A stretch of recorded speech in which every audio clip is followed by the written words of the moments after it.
second of the last, tama ba ako? Second of the last speaker for this morning. I'm International Marketing Director, your soon-to-be Global Marketing Director, Nori Ann Suminta. Dati po akong public school teacher. Mukha pa po ba akong dating public school teacher? Feeling ko hindi na eh. Feeling ko nga, magdidibo ako today eh. Sabi kasi dito kasi nagdibo yung, yung kapatid, yung asawa ng, yung kapatid ng asawa ko. Kaya akala ko, dibo yung a-attendan ko dito. Mali pala ako. Kaya ganito yung suot ko eh. So, good morning. Sabi ko sa ate ko kanina, okay lang tong itsura ko. Oo, sabi mo ako magpa-party. Di ba, matutuwa ako, mapipikon ako sa ate ko eh. So, good morning nga. Dati kong good morning today. Ayan, so dati po akong public school teacher for 6 years. 4 years po akong volunteer, 2 years akong permanent, di ba? Mas matagal akong nag-volunteer. Kasi po, sabi sa akin nun, kasi bata pa lang ako po yung ambisyosang bata. Meron pang ambisyosa dito? Ay, meron. Dati kasi ako lang eh. Ngayon pala marami na. Ako po yung ambisyosang bata. Noon pag nakikipaglaro ako, di ba meron larong bahay-bahayan? Pag bahay-bahayan laro, gusto ko ako yung mayaman. Di ba aling kontrabida, basta mayaman. Gusto ko ganun yung role ko noon, basta laging mayaman. Kasi nga ambisyosa ako. Ganun po ako noon. Tapos pag may nakikita akong malaking bahay, inaalam ko talaga, kanino bahay yan, ganyan. Sino nakatira dyan, ganun. Kasi gusto ko din ng ganun. Tapos pag tinatanong ko yung father ko noon, tay, kanino bahay yung malaking bahay doon? Yung may-ari ng ganito. Yung may-ari ng ganito. Lahat na lang may-ari. Para sabi ko, wala akong narinig na empleyado, yumaman. Pero sabi nila, para daw magkaroon ng magandang buhay, kailangan daw makatapos ka ng pag-aaral. Sino po kasabihan ng ganun? Madami, di ba? Nasabihan ako, di ba yung ngiti mo kasi nasabihan ka din ng ganun, di ba? Kailangan makatapos ka ng pag-aaral kasi pag nakagraduate ka, maganda ang buhay. Yung buhay po namin noon, sabi ko nga, ako po yung lumaki kami na sapat lang para sa kailangan. Walang sobra para sa gusto. So, ganun po yung buhay namin kung nakapag-aral naman ako. Kaya lang muntik nang hindi makatapos. Pinilit kong makatapos. Kasi sabi nga, pag nakagraduate ka, gaganda ang buhay. So, nakagraduate ako. Doon kami nagkakilala ng aking angel outline. Forever thankful ako sa kanya. Global Marketing Director, Crizel Laksamana. Nakagraduate po ako sa college kasi hindi po ako matalino. Pero maganda po ang boses ko. Nagbayad po kayong ticket? Pag walang ticket, walang sample. So, sumali po ako university choir, nakagraduate po kami sa scholar. Pagka-graduate ko, sabi ko, eto na, magsisimula ng hayahay na buhay. Sinong ganon? Yung pagka-graduate, akala yun na agad, di ba? Nakalimutan natin mag-a-apply pa pala ng trabaho. So, sabi sa akin, kailangan maging government employee ka. Kasi pag government employee ka, nakasandal ka sa pader. Hindi po ako na-inform, kuya, pader pala yun ng bangko. Kasi ikaw yung makakarating ng London, wala kang passport. Loan dito, loan doon. Kung saan may mautangan, nakapila ka doon. Ganun po ako noon. So, sabi ko, kailangan daw maging government employee. So, nag-volunteer po ako for 4 years. Kasi alam naman natin, ito yung masakit na katotohanan. Pag sa government, hindi naman kung anong alam mo eh. Ang titignan nila, sinong alam mo. Tama? Wala naman akong sinong alam. Basta kailangan lang, gusto ko magpakitang gilas ako para makilala nila ako. So, nag-volunteer ako for 4 years, walang sahod yun. Tapos, nung pagka-permanent ko, sabi ko, ito na, mag-i-start na yung hayahay na buhay. Kuya, 2 years na akong permanent. Ako yung T1, from T1, T3 ako agad. Ganun ako kagaling for 2 years. Ang galing ko, di ba? Kasi T1, T3, T3,000 ang natitira sa sahod. Kasi nga po, naisakit ko na sa loan. Kasi nandun pa rin kasi ako dun sa mindset na na para yumaman, kailangan may sarili kang negosyo. So, pagkain ko kuya, pagka-permanent na permanent ko, nag-loan ako kaagad. Kasi nag-try kami ng traditional business. And we're so blessed po na meron kayong nakitang ganito kagandang opportunity. Kasi ito yung business na may magtutulong sa'yo kung paano. Kasi nung na-traditional business po kami, trial and error kami. Di ba ganun pag traditional business? Trial and error ka. Ang mahirap po, pag wala ka ng pan-try, puro ka pa rin error. Di ba? Wala na kung pinandatay mo, inutang mo lang. Ganun po kami noon. Kaya dumating na yung time na sinasahod ko 3,000 na lang, yung husband ko po, police. Oo, sino may husband na police dito? Ako lang? Oo. Alam mo, nagkamali ako eh. Sabi kasi nila, pag teacher tsaka police, ayahay ang buhay. Kaya ako kumuha ng police eh. Ano naman siya dito, pag-usapan natin siya. Ano pala? Hindi pala ako yung tama na nag-asawa ng police. Yung police pala tama siya, nag-asawa siya ng magiging GMB. So, yun, nag-start na ganon. Even po yung ATM niya, nakasanla na. Ako, sinasahod ko, 3,000 na lang. May 2 baby po ako. Mukha ba ako may 2 baby, kuya? Mukhang 3. Ang sakit ko magsalita, kuya. 2 lang yung baby ko, tapos yung isa pa baby. Di ba? So yun, dumating po yung time talaga na walang-wala na kami. sobrang praying ako for extra income, and that was the time na nagkasakit po yung parents ko. Nagkasakit sila, di ba laging sinasabi, di ba, walang pera, walang magkakasakit, di ba? Kaya lang po, masakit na katotohanan ngayon, wala ka ng pera, nagkakasakit ka pa. Di ba noon nga, ang cancer, sakit lang ng mayaman? Ngayon, kahit mahirapan ang sakit, cancer. At ang malupit, yung pinakamasakit na cancer, cancer sa bulsa. Di ba? Oo, stage 6. Di ba? Ganun kalala yung cancer mo sa bulsa, di ba? So yun po yung time talaga na nakita ko yung ganitong opportunity. Sobra akong thankful nga doon sa tao nagpakita sa akin ito. Ako po yung hindi in-invite. Sino po pinilit invite? Yung magmakaawa na yung tao magdala sa'yo, madala ka lang nga dito.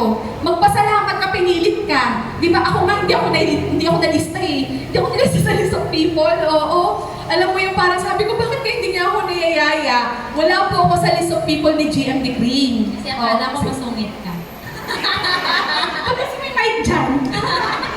Oo. Wala po ako sa list of people niya. Nakita ko lang talaga. Di ba pag ang ambisyosa na inggit, aalamin paano ginawa. Nakikita ko po sa Facebook niya, nakita ko may brand new car siya. Nung nakita ko yung brand new car, di ako nagkaroon ng interest. Sabi ko, hiniram lang niya yan, tapos nagpa-picture siya. Sinong gano'n katulad ko? Di ba? O, inisip mo din yun, no? Hiniram lang yung mga sasakyan dito, tapos nagpa-picture, no? Ganun po ako nun. Tapos nakita ko, after 2 years, nakita ko, nagta-travel na siya, iba-ibang bansa. Sabi ko, teka lang, yung sasakyan pwede mong hiramin, mag-picture ka, sabihin mo sa'yo yun, tama? Pero yung travel iba-ibang bansa, subukan mong hiramin yun, magpa-picture ka. Di pwede, di ba? Sabi ko, wala namang mawala kung tanungin ko siya. Alam niyo po, nilakas ako yung loob ko, minessage ko siya, sabi ko, anong business mo gusto kong makita? And that was the time po, kaya ako nagmamadali na makahanap ng ibang source of income. Yung 3,000 ng sahod ko, gusto kong baguhin yung buhay ng pamilya ko. Sa 3,000, sarili kong buhay, hindi ko mabago. Kaya yung sahod ko ngayon, kung sarili mong buhay, hindi mo mabago, maghanap ka ng ibang gagawin mo. Ganun po ako that time, sabi ko 3,000, paano ko babaguhin ang buhay ng pamilya ko? Sarili kong buhay, hindi ko dito mabago. Alam niyo po, praying ako that time na makahanap ng ibang source of income kasi nagkakasakit na yung father ko mild stroke, Parkinson, yung mother namin may cataracts, may hyperacidity. Alam niyo po, to make the long story short, in just 2 weeks taking the Lysals product, na-address ko lahat yun. Walang operasyon, walang kahit na anong synthetic na gamot. Ganun kaganda ang product. Yung kinukwento nga po kanina, di ba, ma'am, bakit ba naging 6'9" yung product na yan? Kasi po yung intra is 1/8. Sa isang pipikit, 2 intra ang laman. Kasi ang isang bottle ng intra is good for 2 weeks. Kaya siya 2 para sakto 1 month mong iinumin. Hindi po yan magic na pag inom mo ng intra, gusto mo lahat ng sakit mo mawala na. Wala pong ganun. Diba? So yung yung Cardiolite, that is 1/8, yung Nutria 1/5. So total ng isang buong bitikit is 6'9". Huwag po kayong mag-alala. Yung isang box po na yan po yung nagpabago ng buhay namin lahat. Diba? Kasi ang daming nangyari sa buhay namin. Gano'n na ba ako katagal dito? Magpa 5 years na. 5 years? Tama, 5 years. Oo, magpa 5 years na ako dito sa business. Pero in just 5 years doing this business, sabi ko, 1 taon lang ang ibibigay ko dito. Pag wala yung binago sa buhay ko, babalik ako sa dating ginagawa ko, which is pagiging public school teacher. Naalala ko nung sabi sa akin ni Ma'am Kring, anong reason bakit ka nagtatrabaho? Ang isip ko na lang po noon, alam mo yung makasurvive? Di ba noon working ka to survive? Tapos naging working ka to earn. Yun yung una eh. Tapos dahil mahirap ang buhay, working ka to survive. Tapos dahil mas mapahirap pa, ngayon, working ka na lang para makabayad. Kasi yung sinasahod, yung kailangan sasahurin mo, ang tagal mo nang nai-advance, kuya, di ba? Naiutang mo na, di ba? So ganun po ako noon, ganun yung sitwasyon namin noon. Ang sabi ko nga kay GMD Green noon, gusto kong makabayad ng utang. Imagine, makabayad lang ng utang, dream mo na. Diba? Tapos sabi ko, gusto kong sasakyan kahit second hand lang. Ganun na po ako kababang pangarap. Ikaw, ganun ka na rin ba ngayon? Diba? Makabayad lang ng utang ngayon, pangarap mo na. Magdidream ka na lang, tricycle, second hand pa. Diba? Ganun po ako noon. Sabi sa akin ni GMD Green noon, ate, dito yung sasakyan, 4 months lang brand new pa. Sabi ko, nakatrip siya. Nung yung tinira niya, 4 months brand new, parang hindi totoo, diba? Sino nag-isip ng ganun? Yung habang may nasasalita sa harapan ng isip mo, too good to be true. Diba? Parang hindi naman yan totoo. Yung mga sinasabi lang nila yan para sumali tayo. Naisip mo din ba yun? O huwag kang mag-alala, hindi ka kakaiba. Kasi naisip din po namin yan noon. Kaya lang at the back of my mind, what if totoo? Paano kung yun talaga talaga yung magbabago ng buhay ko. Paano ko yung kinukwento niya, yun din yung mangyari sa akin. And grabe po, in just 2 months doing the lifestyle business, nagkaroon po kami ng first brand new car. Ang meron kami dati, tricycle lang. Imagine mo yung husband ko, police, ako public school teacher. Ang daming nag-iisip, pag police at teacher, ayahin na ang buhay niya. Pero meron kami ng tricycle lang, minsan hindi pa namin mahulugan. Lagi kong tanong sa asawa ko nung, yayaman kaya tayo? Sabi niya, oo, yayaman tayo. Sabi ko, paano? Basta yayaman tayo. Walang plano si kuya. Basta yayaman daw kami. Pero totoo naman, yung maman nga naman talaga, di ba? Hindi po namin sinasabing kami na yung pinakamayaman na mayaman. Pero ano lang ba yung buhay namin noon before knowing lifestyles? Di ba? Oo. So, yung bahay po namin, ito yung bahay na tinatawag pong donated by. Oo, di ba dati ang nakikita mo lang yung tulay, donated by? May bahay din donated by. Yung bahay po namin, yung bubong, donated by tito, yung hollow block, donated by tita, yung pinto, pinaggamitan na ng kung sino, tapos dinonate sa amin, yung bahay namin noon. Tapos po, kung nakita nyo, nakabakot na, nakaangat-angat na yan. Nung naging public school teacher ako, nag-loan ako kaagad, ubos na yung loan, hindi pa tapos yung bahay.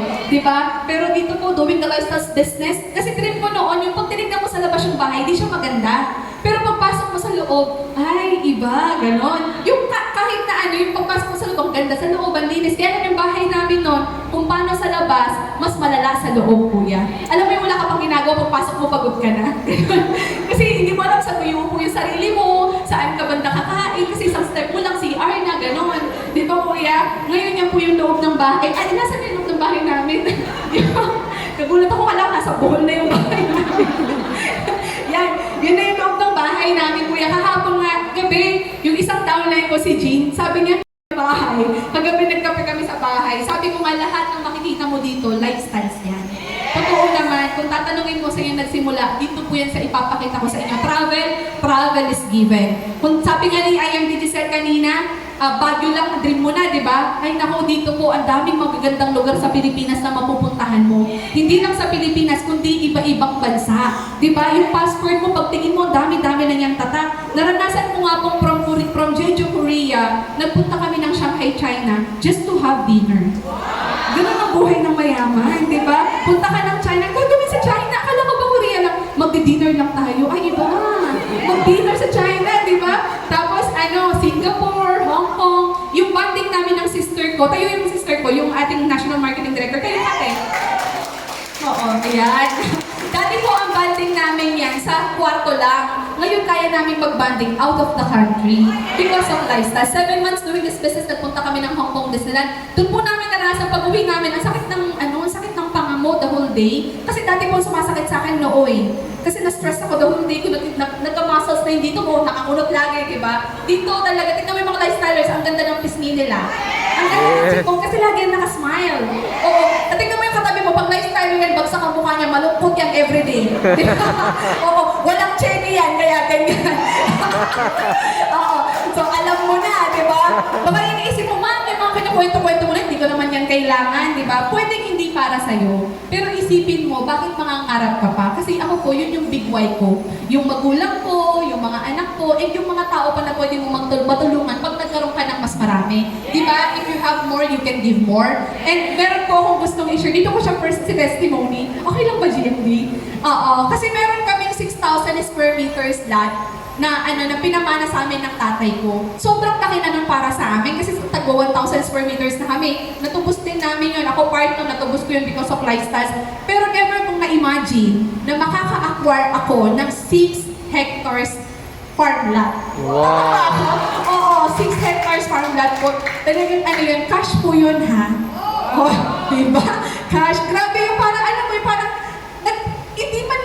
hindi siya nakaplano. Alam mo yung alam mo lang, titingin ka lang. Parang hindi mo kasi imagine na kaya mong bumili ng ganon. Tapos, sinama lang, titingin lang. Tapos pagdating doon, bili na tayo. Ganun pala kabilis mag-decide pag may pambili. Oo, bili tayo, pirma na tayo. Tapos kahapon lang, sinenda sa amin yung deed of sale. Grabe, totoo siya. Makikita mo yung pangalan mo na meron ka ng, hindi pa ngayon, hekta-hekta rin ang lupa mo. Asyendera ka na. Dati, 3,000 lang ang sinasahod ko. Ngayon, di ba, because of license, paano yan nangyari? Dahil po yan dito sa ipapakita ko sa inyo.